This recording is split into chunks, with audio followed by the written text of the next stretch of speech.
ఇబ్బందులు పడుతూ నివాసాలు సరిలేని వారిని గుర్తించి పునరావాస కేంద్రాలకు కోవూరు ఎమ్మెల్యే ప్రశాంత్ రెడ్డి తరలించారు. పునరావాస కేంద్రాలలో ఉన్న వారికి వేమిరెడ్డి ట్రస్ట్ నుంచి ఏర్పాటు చేసిన దుప్పట్లను నిత్యావసర వస్తువులను అందజేశారు. ఈ సందర్భంగా కోవూరు శాసనసభ్యులు వేమిరెడ్డి ప్రశాంతమ్మ మాట్లాడుతూ నియోజకవర్గంలో ఎదురైన అత్యవసర పరిస్థితిని తుఫాను సహాయక పర్యవేక్షణ అధికారి యురాజ్ కలెక్టర్ హిమాంశు శుక్లాల ద్వారా ముఖ్యమంత్రికి దృష్టికి తీసుకెళ్లామన్నారు. తుఫాన్ సమయంలోనూ తీరం దాటిన కొనసాగుతున్న వర్షపాతం, ఎగువ ప్రాంతాల వరదతో పెన్నా నది ఉధృతి ప్రవాహాన్ని తట్టుకునే విధంగా పోర్ల కట్టలను పటిష్టం చేసేందుకు యుద్ధ ప్రాతిపదికన చర్యలు కొనసాగుతున్నాయన్నారు.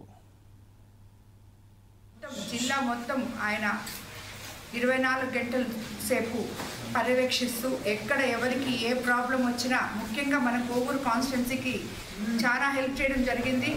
ఇమీడియట్గా తాత్కాలిక మరమ్మతుల కోసం పొర్లు కట్టలు అడగంగానే సీఎం గారు ఆయన నిధులు ఇవ్వడం, కలెక్టర్ గారు నిధులు ఇవ్వడం జరిగింది. అందులో పనులు కూడా మనం మొదలు పెట్టుకున్నాం.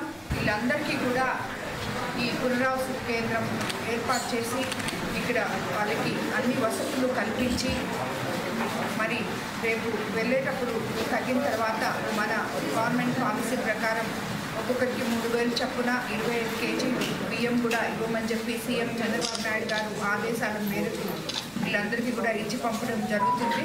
మనం గత 3 రోజుల నుంచి అధికారులు, నాయకులు అందరూ కలిసి ఈ తుఫాన్ తుఫాన్ని ఎదుర్కొనే ఎటువంటి విపత్తులు వచ్చాయి.